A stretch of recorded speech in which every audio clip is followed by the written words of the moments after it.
The Forgotten Duchess, Part 1.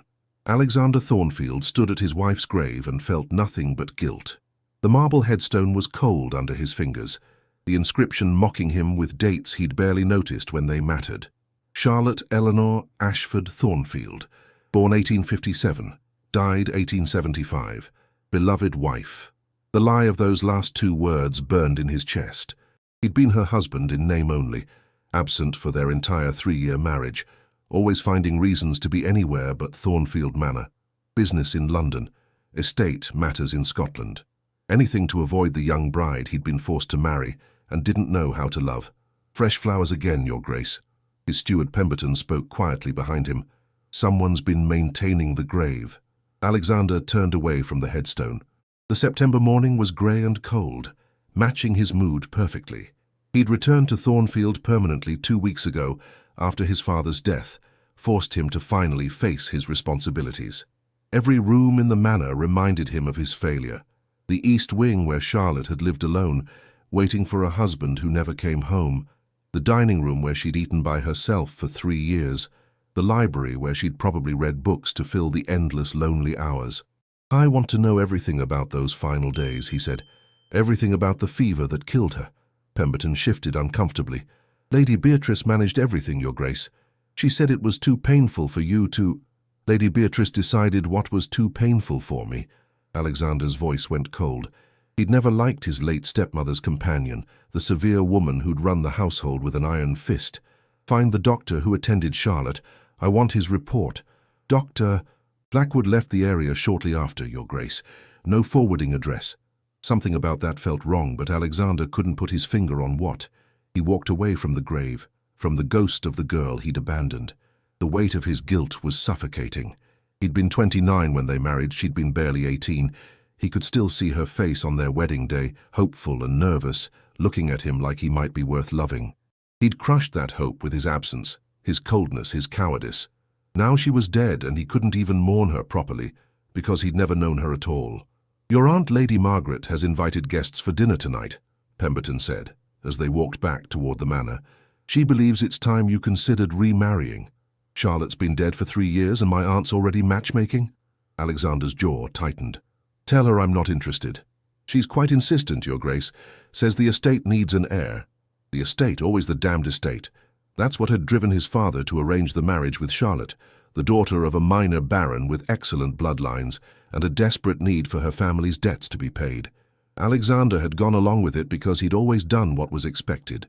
Marry the girl, ignore her, produce an heir eventually. Except he'd failed at even that basic duty, too disgusted with himself to touch a wife he barely knew. The inspection of the tenant farms 3 days later should have been routine. Alexander rode across Thornfield lands with Pemberton, checking on harvests and repairs, trying to learn everything his absence had cost. The wheat fields stretched golden under weak sunlight, workers bent over their tasks. He barely noticed them until Pemberton pointed toward a group near the far boundary. That section's shown improvement since Emma Clark took over the children's care. Productivity increased when mothers didn't have to worry.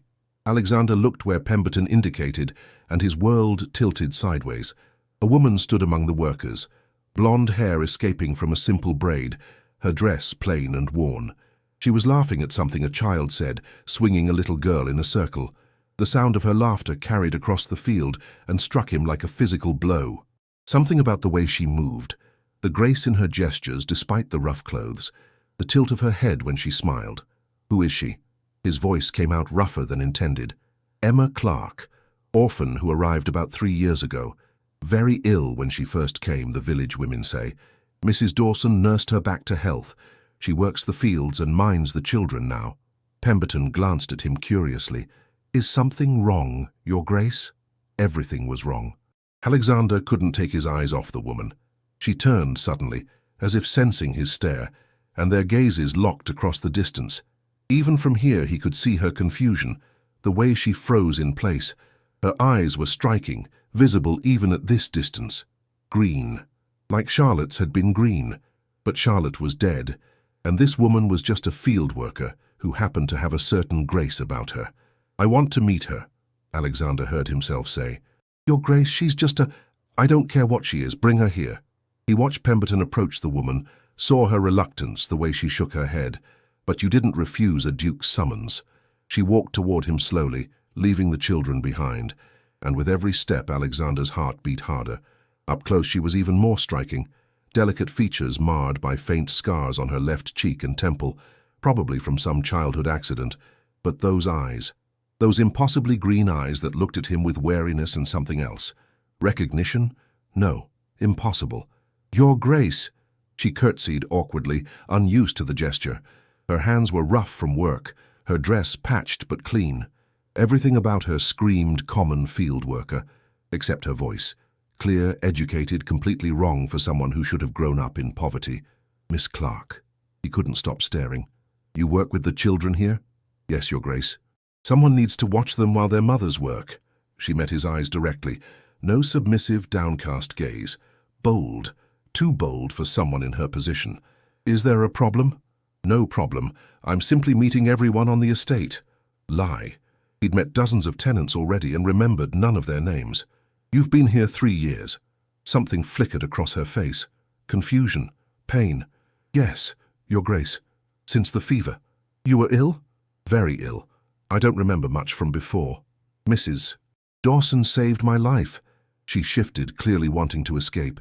"If that's all, where did you come from before the fever?" "I don't know." The admission seemed to cost her. "I don't remember anything before waking in Mrs. Dawson's cottage. They tell me I had no identification, no family, so I stayed." Memory loss. Severe illness 3 years ago, the same time Charlotte had died of fever. Alexander's mind raced with impossible thoughts. But Charlotte was buried. He'd seen the grave. Lady Beatrice had handled everything, unless— "Do you ever have dreams?" The question came out before he could stop it. "About your past." She looked at him strangely, suspicion creeping into those extraordinary eyes. "Sometimes. Ballrooms, music, a man's face I can't quite see." She stepped back. "Why are you asking me this?" "Because you look like my dead wife. Because your voice sounds like hers. Because standing near you makes my chest tight in a way I've never felt before." "Curiosity," he said instead. "You're an interesting woman, Miss Clark." "I'm a field worker, Your Grace, not interesting at all." Her tone had gone cool. "May I return to the children?" He should let her go. Should stop this madness before it started. But he heard himself say, "I'll be inspecting this area regularly. We'll speak again." She curtsied again, but this time it was almost mocking. "As Your Grace commands." He watched her walk away, every line of her body radiating pride despite her circumstances. Pemberton cleared his throat beside him. "Your Grace, perhaps I should mention, find out everything about her. Everything. Where she was found, what condition she was in, who treated her. Every detail. Your Grace, she's just a— I know what she is." Alexander turned his horse away before he did something stupid like follow her. "Do as I ask." That night Alexander couldn't sleep, his mind filled with a blonde woman's face. He paced his study, whiskey in hand, trying to rationalize the irrational. Charlotte was dead. He'd mourned her. Badly, inadequately, but still. This Emma Clark was just a woman who happened to share some features with his late wife. The eyes, the voice, the grace, the way she'd looked at him with that flash of something familiar. He pulled out the portrait he'd kept hidden in his desk drawer. Charlotte on their wedding day, young and hopeful, before he'd destroyed that hope with his neglect. He'd commissioned it but never hung it, too ashamed to look at it. Now he studied every detail. The blonde hair, the green eyes, the delicate bone structure. The artist had been talented, capturing not just her face but something essential about her, a quiet strength beneath the youth and beauty. Could Emma Clark be? No. Impossible. People didn't come back from the dead. And if she was somehow Charlotte, wouldn't she know him? Wouldn't she remember her own husband? Unless she truly had lost her memory. Unless someone had made sure she lost it. Lady Beatrice's face flashed through his mind. The way she'd been so quick to handle Charlotte's death, to bury her before Alexander could return home. The convenient disappearance of Dr. Blackwood. The lack of any real investigation into Charlotte's illness. He'd been so consumed by guilt and grief that he'd asked no questions. What if that had been a mistake? "You're being insane," he told himself aloud. "Charlotte is dead." But his heart didn't believe it. His heart was racing with a possibility that should have been impossible. And even if Emma Clark wasn't Charlotte, even if she was exactly what she appeared to be, He couldn't stop thinking about her, about the way she'd laughed with those children, about the pride in her spine when she'd walked away from him, about those eyes that had looked at him with such strange recognition. He was obsessed. After 3 years of guilt and grief, he was obsessed with a woman he'd met for 5 minutes in a wheat field. 3 days passed before Alexander manufactured another excuse to visit that part of the estate. He told himself it was about ensuring crop yields, about checking on improvements. But he rode straight to where Emma Clark worked, his heart pounding stupidly in his chest like he was a boy pursuing his first love. He found her alone by the stream that ran through the tenant farms, her shoes off, dress hiked to her knees as she stood in the water. The afternoon sun caught gold in her hair, and for a moment Alexander couldn't breathe. "Forgive me for startling you, Miss Clark." She spun around, nearly losing her balance in the stream. Color flooded her cheeks, but she didn't scramble to cover herself. Just stood there in the water, chin lifted, meeting his eyes. "You shouldn't be here, Your Grace." "Why not? These are my lands." "Your lands, yes, but not appropriate for a duke to be found alone with a common woman by a stream." She walked out of the water, not hurrying, reaching for her shoes. "People will talk. Let them talk." He dismounted, moving closer without thinking. "I wanted to see you." She froze, shoe in hand. "Why?" "I don't know. Honest, at least. You intrigue me. I'm a field worker who watches children. There's nothing intriguing about that." But her voice shook slightly. She felt it too, this pull between them, this impossible connection. "You should go back to your manor, Your Grace. Back to your real life. What if this is my real life now? Being here, talking to you." She laughed, but it wasn't a happy sound. "You're a duke. I'm nobody. This isn't a fairy tale." "Tell me about your dreams," he said instead, "the ones about ballrooms." Her eyes went wary. "Why do you care?" "Because I need to know." He took another step closer. "Please." She studied him for a long moment, then sighed. "Fine. I dream of dancing, of beautiful gowns and glittering chandeliers, of feeling lonely in a room full of people, of waiting for someone who never comes." Her voice dropped. "Of a man with grey eyes who looks at me like I don't exist." Alexander's blood went cold. Grey eyes like his. Charlotte had waited for him in ballrooms, watching him avoid her at social functions, had watched him look through her like she wasn't there. "And then I wake up and tell myself they're just dreams," Emma continued, "because that life couldn't have been mine. I'm just Emma Clark. I work in the fields. I watch children. I don't belong in ballrooms." "What if you did belong there once?" He couldn't stop himself. "What if you were someone else before the fever took your memories?" She backed away, fear flashing across her face. "What are you saying?" "I'm saying you're educated. You speak like a lady, not a field worker. You move with grace. Your hands might be rough now, but they weren't always. I can see it. The scars on your face are from fever, not an accident. Everything about you is wrong for who you claim to be." "Stop." Her voice shook. "You need to stop." "What if you were—" "No!" She grabbed her shoes and started walking away fast. "I don't want to hear this. I don't want to be anyone but who I am now. Emma Clark. That's all. That's enough." He caught her arm, gently but firmly. "Is it? Is it really enough? Don't you want to know the truth?" She looked up at him and he saw tears in her eyes. "The truth is terrifying, Your Grace. What if I was someone cruel, someone weak? What if I had a life I failed at so badly that forgetting was a mercy?" She pulled free. "Let me be Emma. Please, just let me be Emma." "I can't." The admission came from somewhere deep. "I can't stop thinking about you. I can't stop wanting to know everything about you. I can't stop feeling like I've known you forever." Her breath caught. "You don't know me. Then let me." He reached for her hand, threading his fingers through hers. "Let me know, Emma Clark. Let me spend time with you. Let you what? Ruin me?" But she didn't pull her hand away. "That's what this ends in, Your Grace. A duke amusing himself with a common woman. People will call me your whore. I would never, wouldn't you?" She looked at their joined hands. "What else can this be? You'll never marry someone like me. You'll marry a lady, someone appropriate, and I'll be the shameful secret you kept in the fields." The truth of her words cut deep. She was right. By every rule of society, there was no future for them. But he couldn't make himself let go of her hand, couldn't make himself walk away. "What if I don't care about appropriate?" His voice was rough. "What if I just want you? Then you're a fool." But her fingers tightened on his. "And so am I." He kissed her because he couldn't not kiss her, pulled her against him, and took her mouth like a drowning man finding air. She made a sound, surprise or protest, but then she was kissing him back just as desperately. Her hands fisted in his jacket, his arms locked around her waist, and for a moment, nothing existed except this, the taste of her, the feel of her body against his, the rightness of it that made no sense and made perfect sense all at once. When they broke apart, they were both breathing hard. Emma's eyes were wide, her lips swollen. "This is madness," she whispered. "Yes." He rested his forehead against hers. "Complete madness. It can't lead anywhere good." "Probably not. I should tell you to leave, to never come back. Will you?" She closed her eyes. "No. God help me. No." He kissed her again, softer this time, tender. "I'll bring you books. We can read together. Talk. I just want to be near you. People will see. They'll know.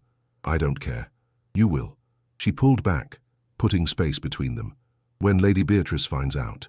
When your aunt finds out. When all of society finds out. You'll care then. Let me worry about that." He picked up her shoes from where she'd dropped them. "Meet me here tomorrow? Same time?" She should say no. He could see it in her face, the war between sense and desire. But she took the shoes from him, her fingers brushing his. "Tomorrow," she agreed. "But Alexander—" She stopped, eyes going wide. "Your Grace. I meant, Your Grace. You called me Alexander." His heart was racing again. "How did you know my name?" Everyone knows your name, you're the Duke. But you said it like she'd said it before. Like it was familiar on her tongue. Like she'd known him. She was backing away again, fear back in her eyes. "I have to go." "Emma, wait." "No, I can't. This is too much. You're too much." She turned and ran, leaving him standing alone by the stream. Alexander stood there for a long time after she left, her name on his lips. Emma. Charlotte. Whoever she was under his skin now, in his blood, and he was going to find out the truth even if it destroyed him. From the tree line, hidden in shadows, Lady Beatrice watched the Duke of Thornfield stand alone by the stream. She'd followed him from the manor, suspicious of his frequent rides to this part of the estate. Now she understood. The field worker, that cursed girl who should have died 3 years ago in the tenant cottage. Charlotte. Alive. Changed, but alive. Beatrice's hands clenched into fists. She'd worked so hard to get rid of the little Duchess, had drugged her during the fever, convinced her she was nobody, sent her away before Alexander could return. It had been perfect. The estate would pass to Beatrice's nephew when Alexander inevitably died childless. Everything planned, everything perfect. Until now. She couldn't let Alexander discover the truth, couldn't let Charlotte remember who she was. Too much depended on keeping them apart. Too much money, too much power. Beatrice had spent 3 years building her position, ensuring her nephew's future inheritance. She wouldn't lose it to some girl who should have stayed dead. She would have to act, quickly, permanently this time. And if the Duke of Thornfield got his heart broken in the process, well, he deserved it for being fool enough to fall in love. The dinner party that night was excruciating. Alexander sat at the head of his own table, surrounded by Lady Margaret's carefully chosen guests, and wanted to be anywhere else. Wanted to be by a stream talking to a woman with green eyes and rough hands. Instead, he was trapped, making small talk with eligible ladies who simpered and bored him within seconds. "Alexander, you must meet Lady Victoria Sterling," Lady Margaret announced with the subtlety of a battering ram. "Her father is the Earl of Pembroke. She's visiting from London." Lady Victoria was beautiful in the way society beauties always were. Perfect features, perfect posture, perfect manners, blonde curls, blue eyes, and a smile that calculated the worth of his title within seconds. She curtsied elegantly. "Your Grace, I've heard so much about Thornfield Manor. It's even more impressive than I imagined. Thank you, Lady Victoria." Alexander wanted this dinner over, wanted to ride back to that stream and see if Emma was still there. Wanted to kiss her again and figure out this obsession consuming him. "I was so sorry to hear about your late wife," Victoria continued, her voice dripping practiced sympathy. "How tragic to lose someone so young." "Yes, tragic." He reached for his wine. Charlotte's death had been tragic, but sitting here pretending to mourn a woman he'd barely known while craving another woman he'd just met felt like the real tragedy. Victoria slid into the seat beside him. ignoring the footman's attempt to place her elsewhere. Bold. I understand you've been away from society for some time, Your Grace. You must be eager to return to London. Actually, I plan to stay at Thornfield. The estate requires my attention. How admirable. Her hand brushed his arm. A duke who takes his responsibilities seriously. So rare these days. Across the table, Lady Margaret beamed approvingly. This was her plan, then. Lady Victoria Sterling as the new Duchess of Thornfield. Beautiful, titled, appropriate. Everything a duke should want. Alexander felt nothing. Tell me, Your Grace, Victoria said, leaning closer. Do you enjoy the opera? I have season tickets in London. We could attend together when you return to town. I don't plan to return to London any time soon. Her smile tightened fractionally. Surely you don't intend to bury yourself in the country forever. A man like you belongs in society. Perhaps I've had enough of society. Don't be absurd, Alexander, Lady Margaret interjected. Every duke must maintain his position in London. Lady Victoria is quite right. I'll decide what's right for me, Aunt. His tone went cold enough that Margaret fell silent. Good. He was the duke here, not her. Victoria recovered quickly, laughing as if he'd made a joke. Forgive me, Your Grace. I didn't mean to presume. I'm simply eager to know you better. Better. As if she could know him at all when he barely knew himself anymore. When his entire world had shifted 3 days ago in a wheat field. The dinner dragged on endlessly. Course after course while Victoria flirted, and Lady Margaret schemed, and Alexander counted minutes until he could escape. Finally, blessedly, the ladies withdrew for tea, and the men for port. Alexander made his excuses immediately. I have estate business to attend to. At this hour? Lady Margaret's eyes narrowed. Alexander, really? Good night, Aunt. He didn't wait for her response. He went straight to the stables, saddling his horse himself before any groom could stop him. The moon was bright enough to ride by, and he knew these lands like his own soul. He rode toward the stream, toward Emma, knowing she wouldn't be there but unable to stop himself. He needed to see the place where she'd stood, where he'd kissed her, where his entire world had changed. The stream was empty. Just moonlight on water and the sound of crickets. Alexander dismounted, standing where Emma had stood that afternoon. He could still taste her, still feel her hands fisting in his jacket, still hear her say his name. Alexander, not Your Grace, not formal, just his name, like she'd known him forever. He pulled out the portrait of Charlotte again, studying it in the moonlight.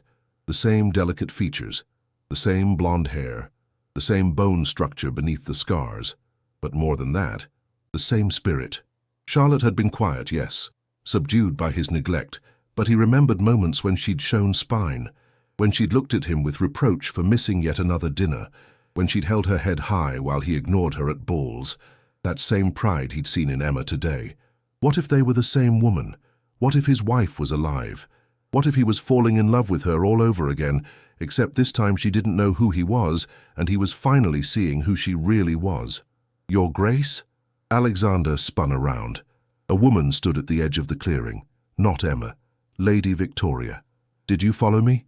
His voice was harsh. Your aunt was worried.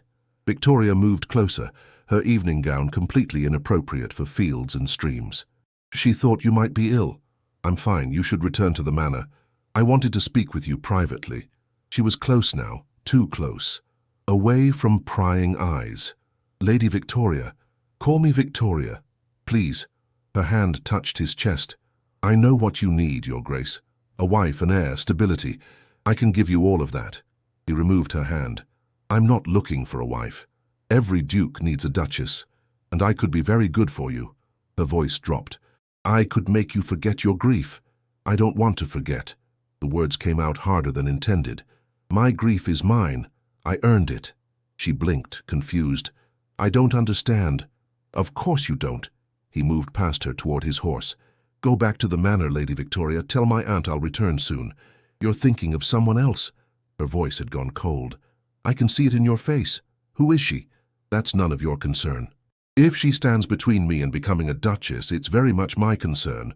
Victoria's mask cracked, showing calculation beneath. I didn't come all this way to be dismissed for some country nobody. Then you wasted a trip. Alexander mounted his horse. Good evening, Lady Victoria. He rode away without looking back, leaving her standing by the stream. Another woman in the wrong place at the wrong time. But she wasn't Emma.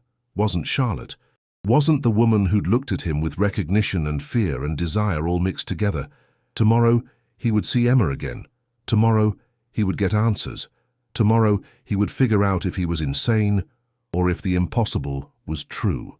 Tomorrow came too slowly and too fast all at once. Alexander arrived at the stream early, books tucked in his saddlebag like a schoolboy courting his first love. Emma was already there, sitting on a fallen log, her rough dress and simple braid at odds with the grace of her posture. She looked up when he approached, and something in his chest tightened. "You came," he said. "I said I would." But she looked nervous. "I brought bread and cheese if you're hungry." They sat together on the log, an appropriate distance between them that felt like miles. Alexander opened the book he'd brought. "Byron. I thought you might like poetry." "Byron?" She took the book carefully, like it might break. I don't read much." Another lie. "You speak too well to be uneducated." He watched her fingers trace the leather binding. "Read to me." "Your Grace." "Alexander. Call me Alexander when we're alone." She looked at him, something soft in her eyes. Alexander. The name came easier this time. "All right." She opened the book and began to read. Her voice was lovely, cultured, each word perfectly pronounced. She read like someone trained in literature and elocution, not like a field worker who'd never held a book. And as she read about love and loss and longing, Alexander watched her face and fell deeper into whatever this was. Obsession, madness, love. When she finished a passage, she looked up and caught him staring. "What? You're beautiful," she laughed, touching the scars on her face. "I'm marked and rough and beautiful." He reached over, tracing one of the scars with his finger. "These scars tell a story. You survived something terrible. That's not something to hide. They make me look broken. They make you look strong." His thumb brushed her cheek. "Emma, don't." But she didn't pull away. "Don't make me want impossible things." "What if it's not impossible? You're a duke. What if you're not just Emma Clark?" The question burst out. "What if you were someone else before the fever? Someone important?" She stood up, agitated. "Why do you keep saying that?" "Because I can't shake the feeling that I know you, that I've always known you." "That's ridiculous." But her voice shook. "Is it?" He stood too, closing the distance between them. "You dream of ballrooms. You speak like a lady. You move with grace. Your scars are from fever exactly 3 years ago, the same time." "The same time what?" He couldn't say it, couldn't speak the impossible truth he wasn't even sure of yet. "Nothing. Forget it." "No." She grabbed his arms. "Tell me, if you know something about who I was, tell me." "I don't know anything for certain." But he pulled her closer. "I just know that looking at you feels like coming home." She searched his face, confusion and hope warring in her expression. "Alexander, what are you doing to me?" "The same thing you're doing to me." He kissed her forehead, her scarred cheek, her mouth, driving me insane. This time when they kissed it was slower, deeper. Her arms went around his neck, his hands spanned her waist and they sank into each other like drowning. She tasted like sunshine and bread and something indefinably her, something he would know anywhere, something that felt like memory and recognition and how touching. They broke apart. Lady Victoria stood at the edge of the clearing, her expression venomous. "So this is your country nobody?" Victoria's gaze raked over Emma with contempt. "A field worker. How appropriate for a duke." Emma stepped back immediately, shame flooding her face. "Your Grace, I—" "Don't apologize to her," Alexander said sharply. "Victoria, you need to leave." "Leave? When I've finally discovered what, or should I say, who, has been occupying your attention." Victoria laughed coldly. "Does your aunt know you're rutting with the help?" "Watch your mouth." Alexander's voice was dangerous. "Why should I?" Victoria moved closer to Emma, circling her like a predator. "Look at you. Rough hands, scarred face, cheap dress, and you thought you could steal a duke?" She turned to Alexander. "Have your fun, Your Grace, but don't forget who you'll marry in the end. Someone appropriate, someone your equal, not some peasant whore." Emma's face went white. I didn't—" "Stop!" Alexander commanded. "Victoria, leave now or I'll have you removed from my lands." "You wouldn't dare. My father is—" "I don't care who your father is. Get out." Victoria's perfect features twisted with rage. "You'll regret this, both of you. When everyone knows what you've been doing, when your precious reputation is destroyed, then it's destroyed. Now leave." She left, but her final look promised retribution. Emma was shaking. "I should go. This is exactly what I said would happen. People will know. They'll call me You're not." Alexander pulled her back against him. "You're not any of the things she said. But I am sleeping with you." Her voice was bitter. "Or I will be if this continues. What else is this leading to?" "I don't know. Honesty, at least. But I know I can't stop." "Can you?" She closed her eyes. "No." "Then we'll deal with Victoria. With my aunt. With all of it." He tilted her face up. "I meant what I said yesterday. I want you, Emma. Whatever that means. However this ends. It will end badly. Probably." He kissed her anyway.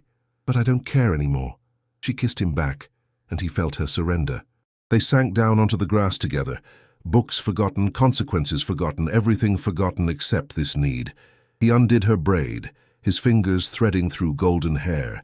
She pulled at his clothes, impatient and inexperienced all at once. They made love there by the stream in full daylight, desperate and clumsy and perfect. Afterward, lying in the grass with Emma in his arms, Alexander felt something he hadn't felt in years. Peace. Rightness. Like all the broken pieces of his life were finally falling into place. "I don't know who I was before," Emma whispered against his chest. "But I know who I am now. I'm the woman who loves you." His arms tightened around her. "I love you too, even though this is madness. Especially because it's madness." She laughed, but it was sad. "What happens now?" "I don't know." He kissed her hair. "But I'm not letting you go. You might have to." She sat up, pulling her dress around her. "When Lady Victoria tells everyone, when your aunt finds out, then we'll face it together." He sat up too, cupping her scarred face. "I promise you, Emma, whatever happens, I won't abandon you." She wanted to believe him. He could see it in her eyes. But she'd been abandoned before, even if she couldn't remember it. Some part of her knew that men made promises they didn't keep. "I need to go," she said quietly, "before anyone else finds us." He watched her dress, braiding her hair with quick, efficient movements, already separating from him, protecting herself. He wanted to pull her back, to keep her here forever, but he let her go, because she was right. The scandal was coming. Victoria would make sure of it. And when it did, when society turned on them, Emma would need the choice to walk away, even if the thought of losing her was unbearable. "Tomorrow?" he asked. She looked back at him, love and fear in equal measure on her face. "Tomorrow." But as she walked away through the fields, Alexander had the terrible feeling that tomorrow might not come, that forces he couldn't see were already moving against them, that his chance at happiness was as fragile as morning dew, destined to evaporate under harsh sun. In the tree line, Lady Beatrice watched them separate. She'd seen everything, the kisses, the love-making, the promises. The Duke was in too deep now. If Charlotte remembered who she was, if she reclaimed her position as Duchess, Beatrice's carefully constructed plans would crumble to dust. It was time to eliminate the problem permanently. No more half measures, no more chances for the girl to survive. This time Charlotte would die, really die, and Alexander's heart could break with her. Beatrice smiled as she turned back toward the manor. She had work to do. The Forgotten Duchess, Part 2. Emma didn't come to the stream the next day. Alexander waited for hours, the books growing heavy in his hands, his heart heavier still. When the sun began to set, he rode to Mrs. Dawson's cottage in the village. Propriety be damned. Mrs. Dawson answered his knock with wide eyes, curtsying awkwardly. "Your Grace, this is unexpected. Where is Emma?" He didn't bother with pleasantries. "She's here, Your Grace, but she asked not to be disturbed." Mrs. Dawson's weathered face was worried. "Lady Victoria came by this morning. Made quite a scene in the village square. Called Emma terrible names. The girl's been crying all day." Rage flooded through him. "I need to see her.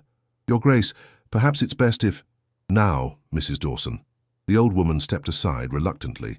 Emma was in a small back room, sitting on a narrow bed, her eyes red from crying. When she saw him, she stood quickly, wiping at her face. "You shouldn't be here. Where else would I be?" He crossed the room in 2 strides. "What did Victoria say to you?" "The truth," her voice was hollow, "that I'm nothing, that you'll never marry me, that I'm your whore, and everyone will know it." "You're not, aren't I?" She laughed bitterly. "I gave myself to you, Alexander. We made love in the grass like animals. What else would you call me? The woman I love." He reached for her, but she backed away. Love isn't enough. You're a duke. I'm a field worker. Even if... She stopped, shaking her head. Even if I was someone else once, I'm not her anymore. I'm Emma, and Emma has no place in your world. Then I'll leave my world. The words shocked him as much as her. I'll give up the title, the estate, everything. Don't be ridiculous. But hope flickered in her eyes before dying. You can't abandon your responsibilities for me. I already abandoned them once for less reason. At least this time it would be for love. She moved to him then, cupping his face with her rough hands. You think you mean that now, but you'd grow to resent me, to hate me for what you gave up, and I couldn't bear that. Emma, I need time, please. Everyone's talking about us. Lady Victoria made sure of that. Mrs. Dawson had to defend me to the entire village. I can't... Her voice broke.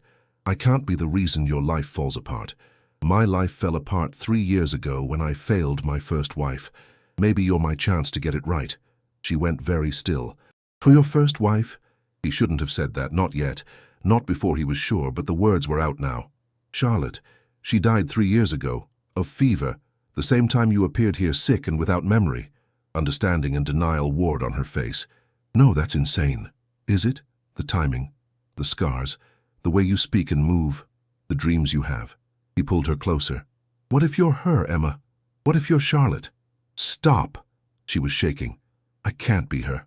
I don't remember being her. But you don't remember anything before the fever. That doesn't mean, Alexander, people don't just come back from the dead. But her voice wavered with uncertainty. Unless they were never dead at all.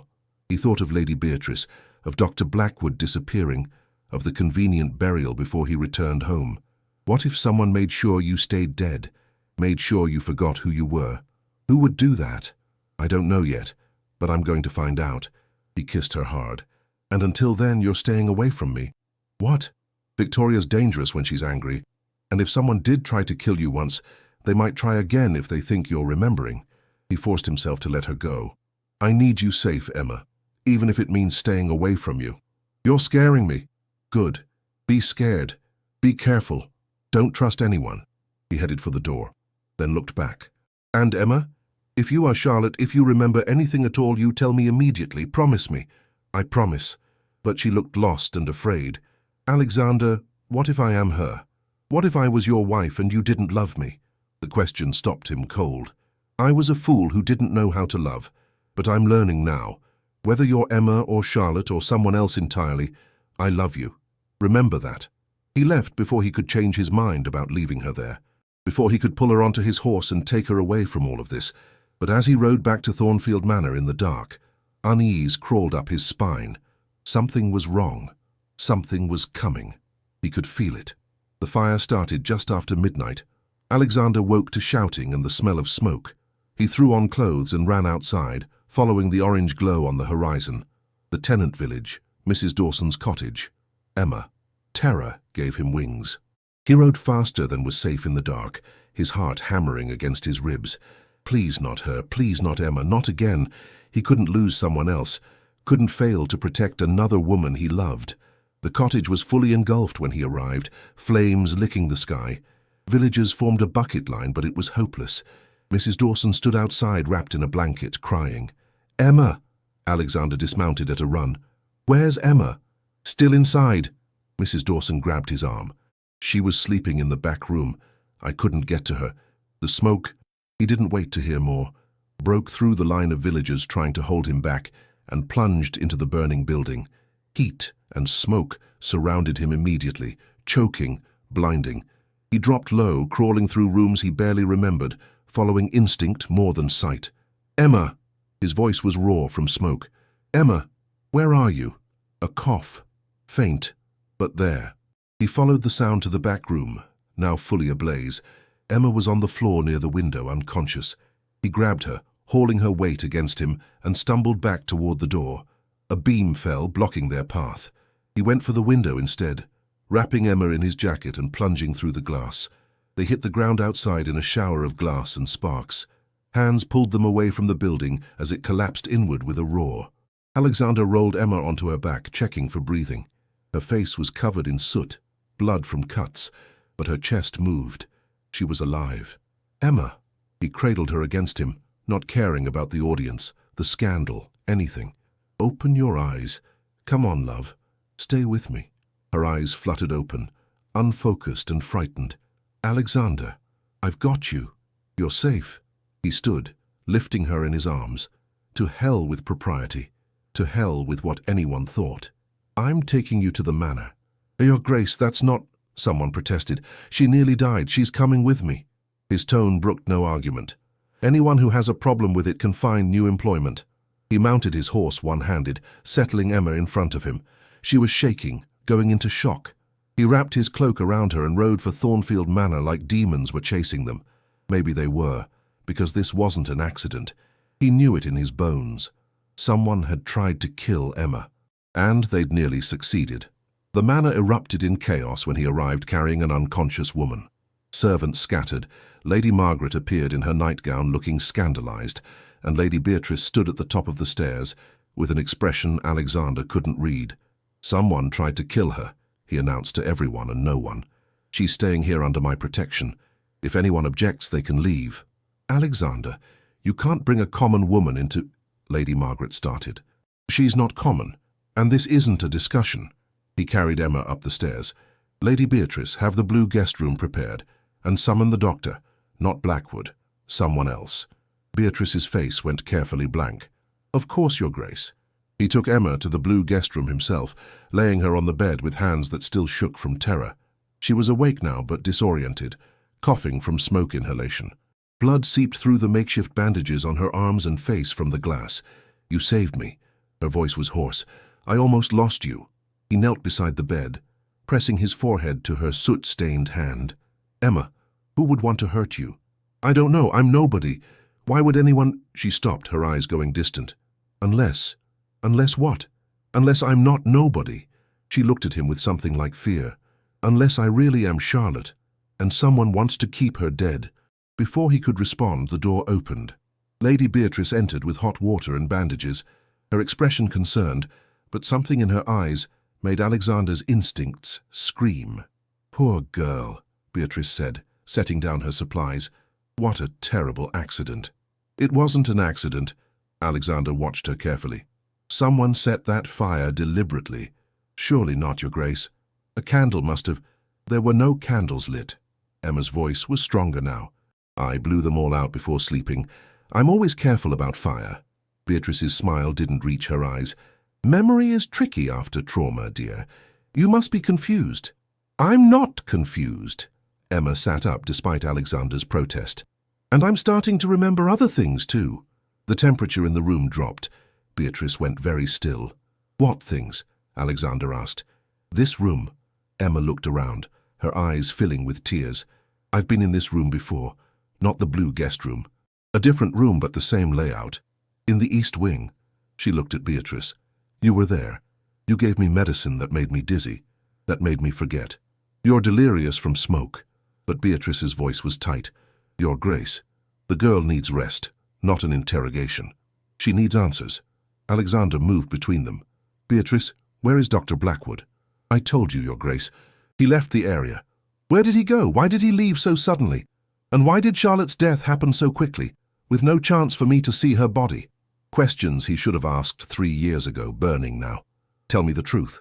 The truth is, you neglected your wife so badly she died of grief as much as fever. Beatrice's mask was cracking. You have no right to question how I handled her death, when you couldn't even be bothered to be present for her life. The words hit like blows, but Alexander pushed forward. Answer the question, where is Blackwood? Your Grace, I really must insist. Answer him. Emma's voice was cold, clear, different. She stood, swaying slightly, but her bearing had changed. Something in her spine straightening, her chin lifting. Because I remember now, I remember you standing over my bed, telling me I was nobody, that I had no name, no family, no past. Her voice broke. You stole 3 years from me. You're raving. I'm Charlotte. The name fell into silence like a stone into still water. Charlotte Eleanor Ashford Thornfield, Duchess of Thornfield, your employer, and you tried to kill me. Alexander's world tilted. Emma, Charlotte, stood in the middle of the room looking like a duchess despite the soot and blood, looking like his wife, his lost, forgotten, abandoned wife. Charlotte?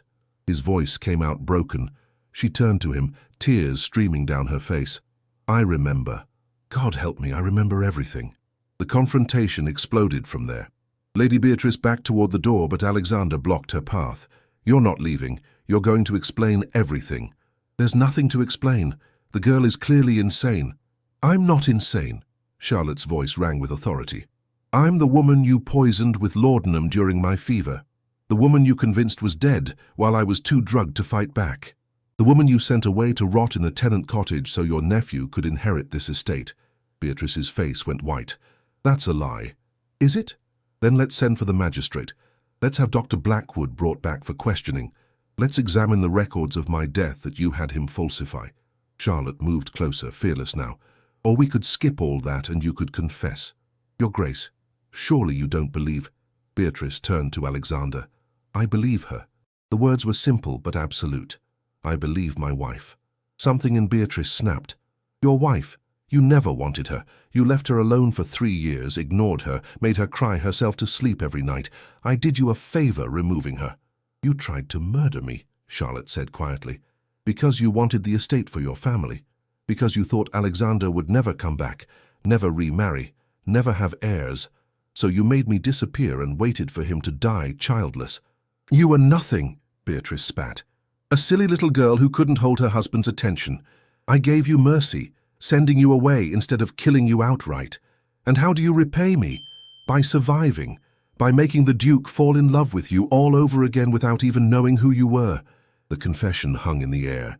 Alexander moved fast, grabbing Beatrice before she could run. You're going to jail, for attempted murder, for fraud, for everything. You think anyone will believe her? Beatrice laughed harshly. A woman who was declared dead, who lived as a field worker, who has no proof of who she is. She has me. Alexander's voice was iron. I believe her. That's all the proof anyone needs. The courts won't. The courts will do as the Duke of Thornfield commands. He shoved Beatrice toward the door where servants had gathered. Lock her in the wine cellar. Send for the magistrate.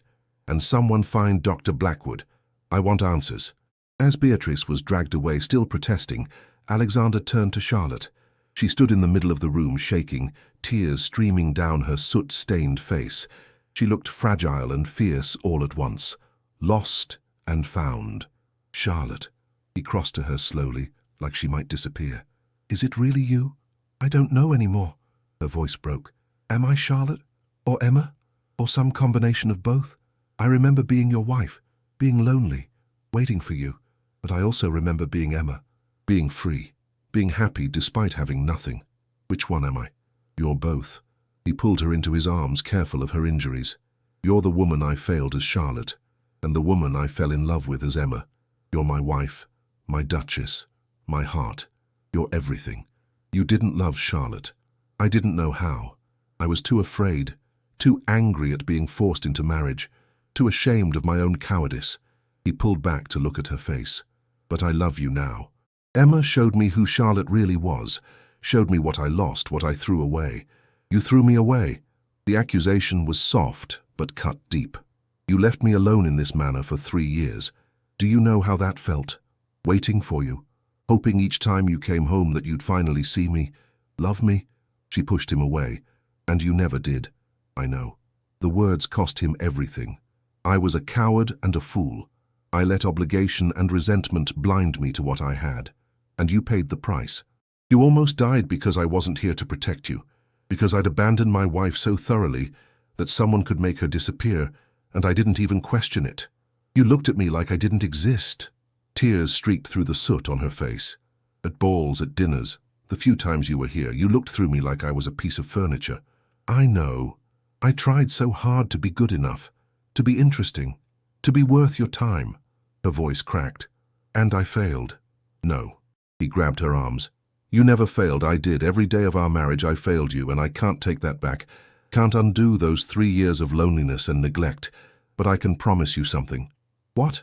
I'll never look through you again. I see you now, Charlotte. Emma, whoever you are, whatever you choose to be called. I see you, and I love what I see. She was crying harder now, years of pain and abandonment finally breaking free. You loved Emma, not Charlotte. I loved you without knowing who you were. That's the only love that counts.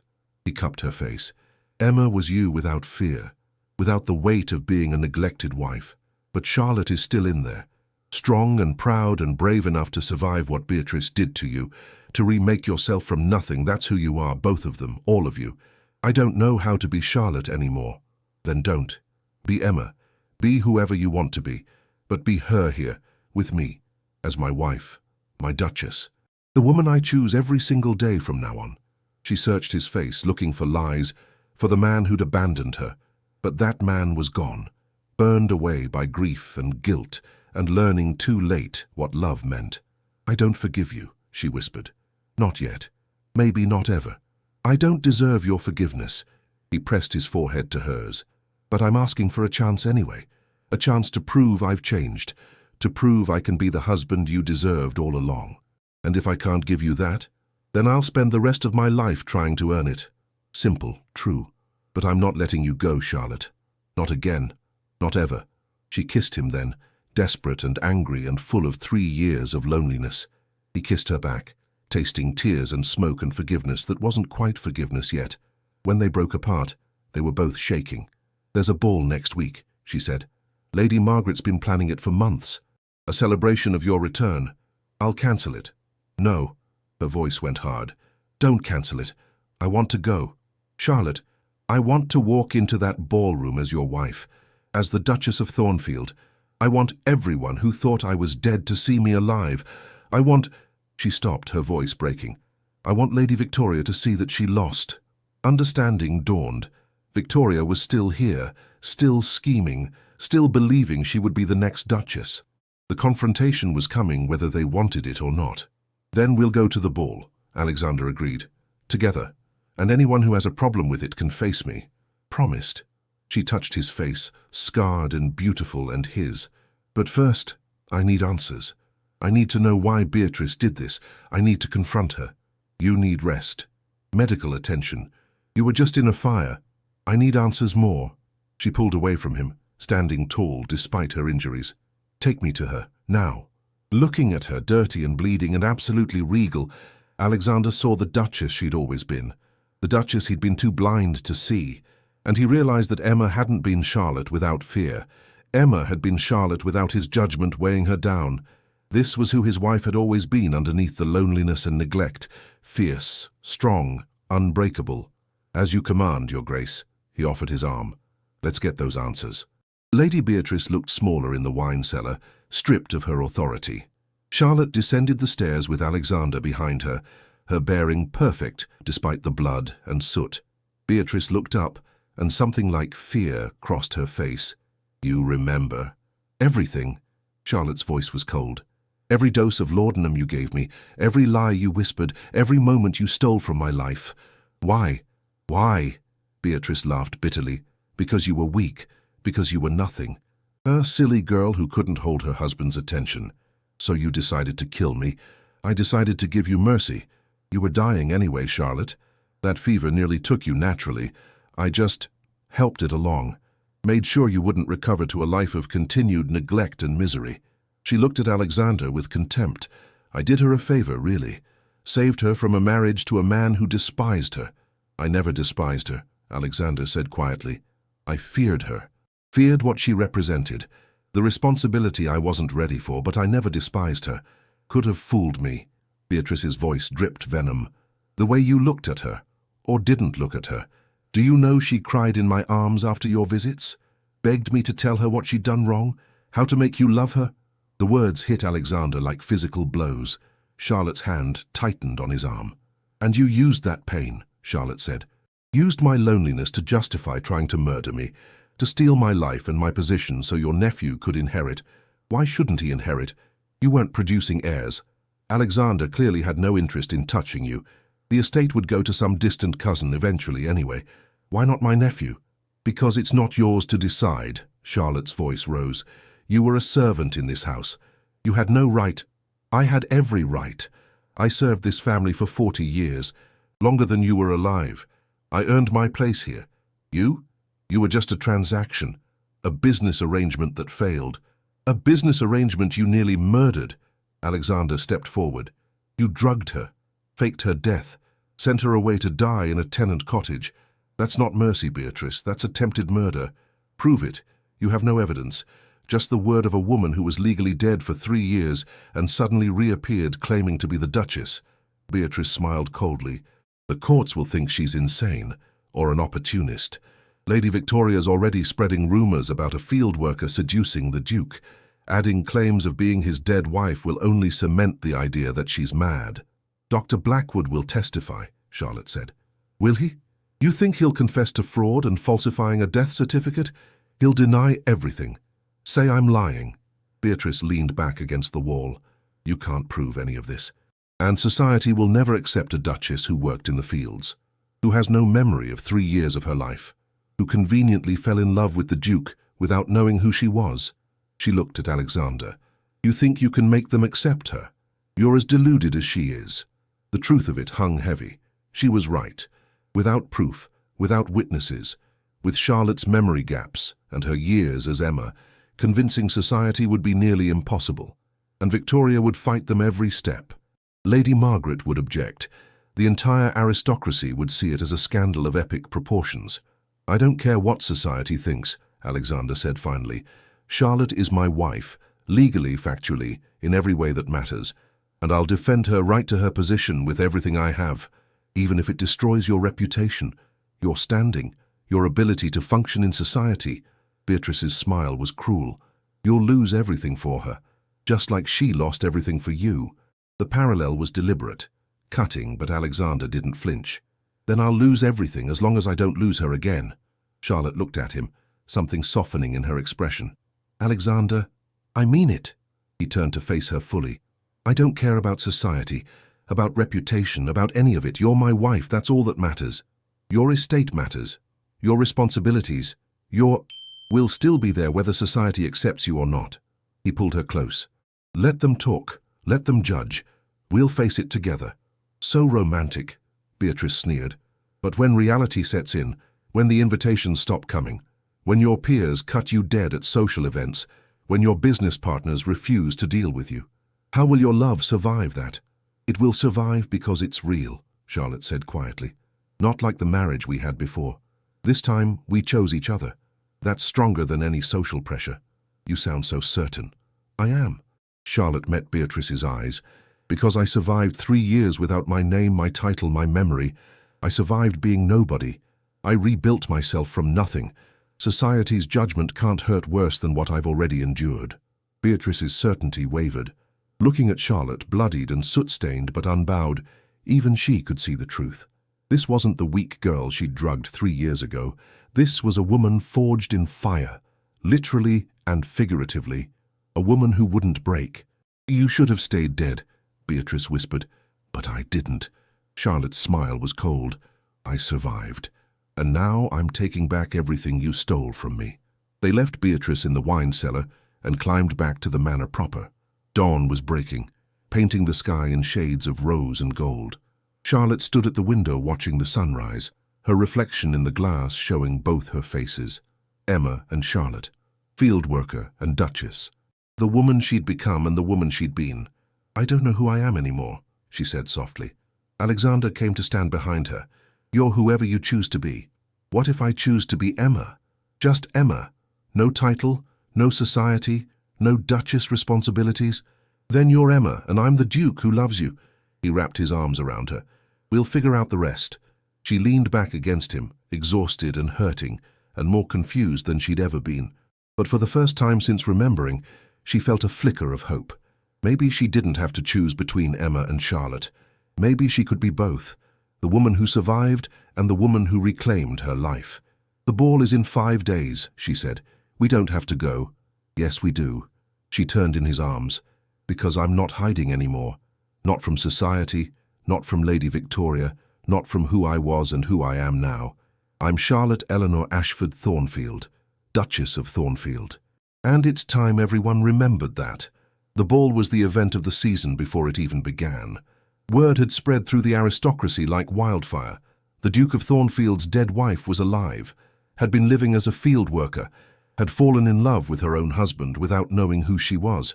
Society didn't know whether to be scandalized or fascinated. Most settled on both.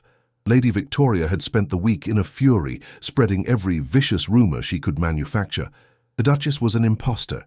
She was insane. She was a clever prostitute playing a long game. She was anything and everything except what she claimed to be.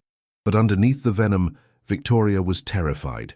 Because if Charlotte was real, if society accepted her, then Victoria had lost. Lost the Duke. Lost her chance at a title. Lost everything she'd schemed for. Charlotte spent those 5 days recovering from her injuries and preparing for war, because that's what this ball was, a battlefield. She would walk into that ballroom and face the judgment of everyone who'd ignored her for 3 years when she was Alexander's neglected wife. She would face Victoria's schemes and Lady Margaret's disapproval and the whispers of hundreds of aristocrats, and she would win. Or she would burn the whole thing down trying. Alexander watched her prepare with a mixture of pride and fear. She'd called for her old clothes from the East Wing, the gowns she'd worn as Duchess before Beatrice had stolen her life. They'd been preserved perfectly, waiting for a woman who'd been declared dead. Charlotte chose the most magnificent one. Emerald green silk that matched her eyes, cut low across the shoulders, fitted to emphasize the figure she'd gained from fieldwork, strong and beautiful, and absolutely regal. "Are you sure about this?" he asked, as she stood before the mirror. No. Her reflection met his eyes. "But I'm doing it anyway. They'll judge you. Let them. I've been judged my whole life. By you. By society. By everyone who looked at me and found me lacking. Tonight I'm done caring what they think. I never found you lacking." The protest was automatic. She turned to face him. "Yes, you did. You found me so lacking you couldn't even stand to be in the same house with me. Don't rewrite history now, Alexander. We both know what our marriage was. It's not what it is now. No." She moved closer, beautiful and fierce. "Now you actually see me. The question is whether I can forgive you for all the years you didn't. Have you decided?" "I'm working on it." She touched his face. "But tonight isn't about us. It's about me, about reclaiming who I am, who I was, who I'm choosing to be. And who is that? I'm still figuring it out." She smiled, but it was sad. "But I know I'm not going to hide anymore. Not from my past, my present, or whatever future we have, if we have one." The qualification stung, but he accepted it. She hadn't promised to stay, hadn't promised to truly be his wife again. She'd only promised to face society and reclaim her name. What came after was still uncertain. "I'll be beside you," he said, "no matter what happens tonight." "I know." She kissed him softly. "That's the only reason I'm brave enough to try." As the ballroom at Thornfield Manor blazed with 1,000 candles, the cream of English aristocracy filled the space, their jewels and gowns and judgment creating an atmosphere thick enough to choke on. Alexander stood at the top of the grand staircase, Charlotte's hand on his arm, and felt her trembling. "We can still leave," he whispered. "No." Her voice was steel. "I'm done running." They descended together. Every eye in the ballroom turned to watch. The whispers started immediately, rolling through the crowd like thunder. "That's her, the dead Duchess, the field worker, the scandalous woman. Look at her scars. Look at her nerve. Look at her claiming what was stolen." At the bottom of the stairs, Lady Victoria waited in a gown of white and gold, looking like an angel. Her smile was venomous. "Your Grace," she addressed Alexander, while ignoring Charlotte completely. "How lovely to see you. And you've brought your guest." "My wife," Alexander corrected coldly. "The Duchess of Thornfield." Of course, the woman who conveniently forgot she was a duchess for 3 years. Victoria's laugh was light and cruel. "How very imaginative." "Careful, Lady Victoria." Charlotte's voice rang clear. "Insulting a duchess is unwise, particularly when that duchess remembers every cruel word you spoke to her when you thought she was nobody." Victoria's smile froze. Around them, the crowd pressed closer, sensing blood. "I simply find it remarkable," Victoria continued, "that a woman declared legally dead could reappear and expect to reclaim her position. Surely there are processes, investigations, proof required. The proof is standing before you." Alexander's voice was ice. "I know my own wife." "Do you?" Victoria's eyes were sharp.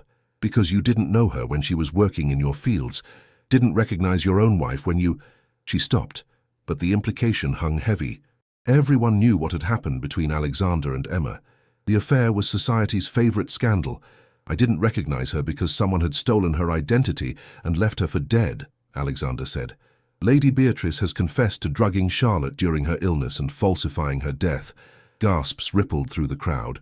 Lady Margaret pushed forward, her face pale. That's impossible.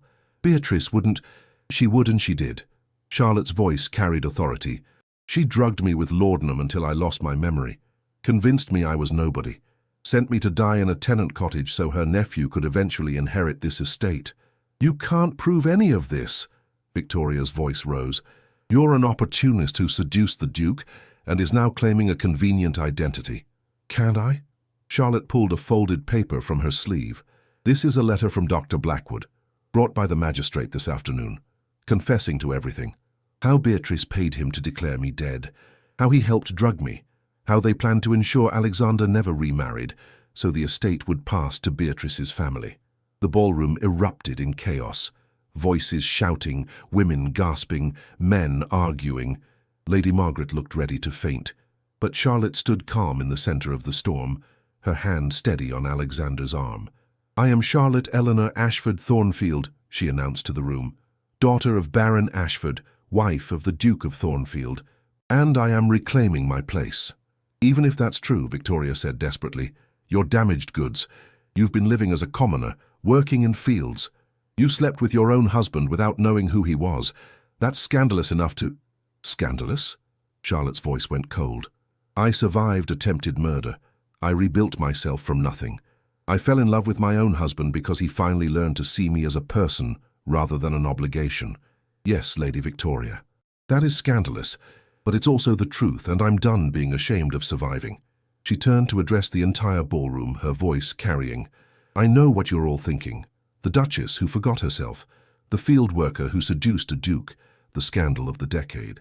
Well, you're right, it is scandalous, but I don't care, because I learned something during those 3 years of being Emma Clark.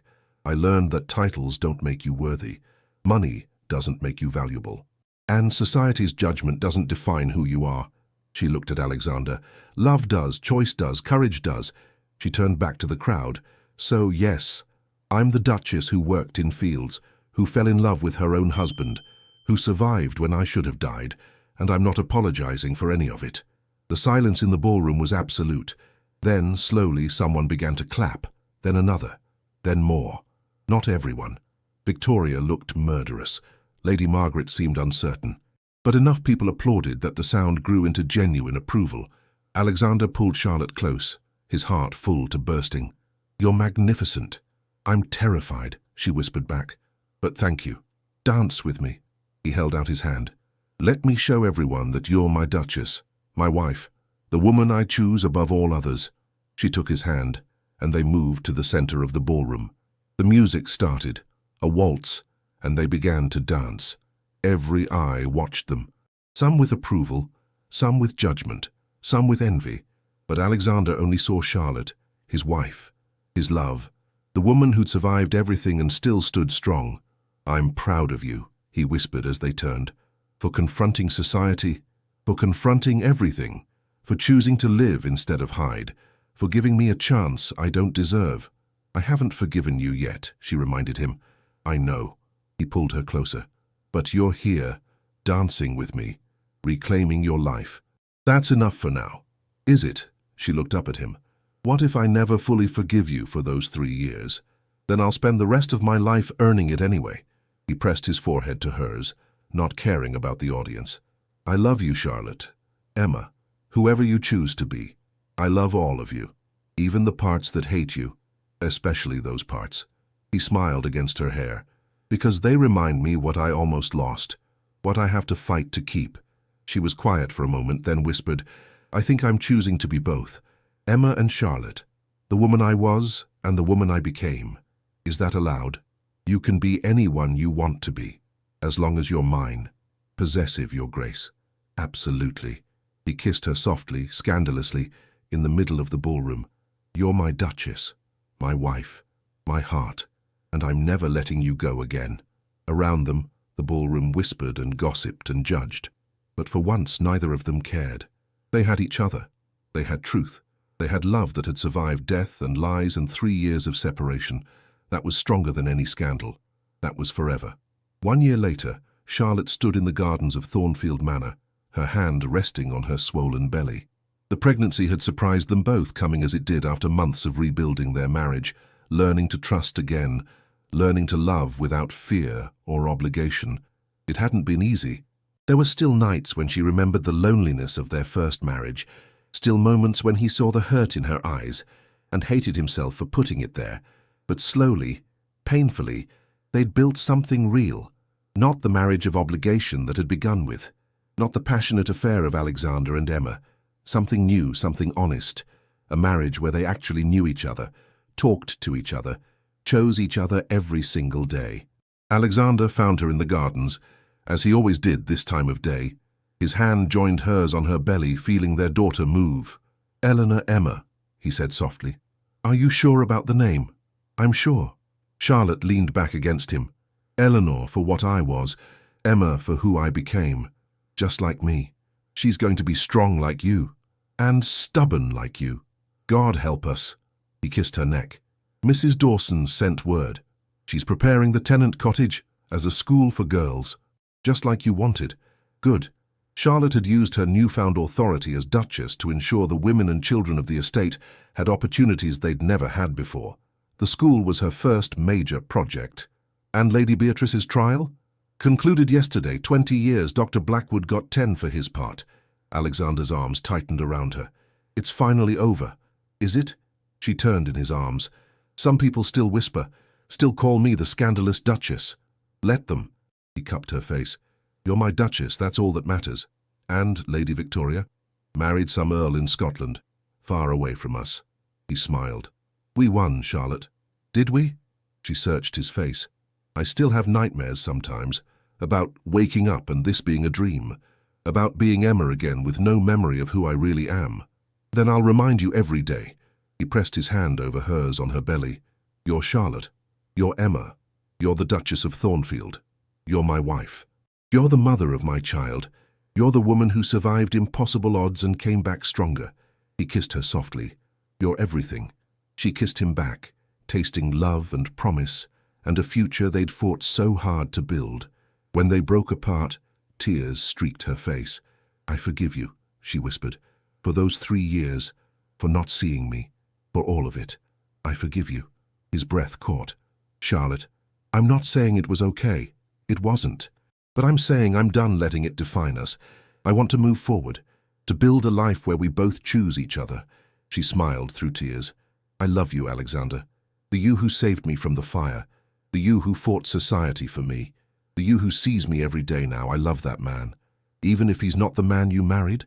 Especially because he's not the man I married." She pulled him close. "That man was a coward. This man is brave enough to love me." They stood together in the garden as the sun set, painting the sky in shades of gold and rose. Two people who'd been lost and found, separated and reunited, broken and rebuilt. Not a fairy tale, something better, something real. "Sometimes," Charlotte said softly, "you have to lose everything to find what really matters." "And what matters?" Alexander asked, already knowing the answer. "This." She took his hand, placing it over her heart. "Love, choice, truth. A marriage that's real because we fought for it, not because we were forced into it." "Best decision I ever made," Alexander murmured. "Falling in love with a woman in a wheat field. Best decision I ever made," Charlotte echoed, "giving you a second chance." They walked back to the manor together as darkness fell, their fingers intertwined. Behind them, the gardens bloomed with new life. Ahead of them, Thornfield Manor glowed with warmth and light. And between them, a love that had survived death itself burned bright and true and absolutely unbreakable. The Duchess of Thornfield had come home, and this time she was staying.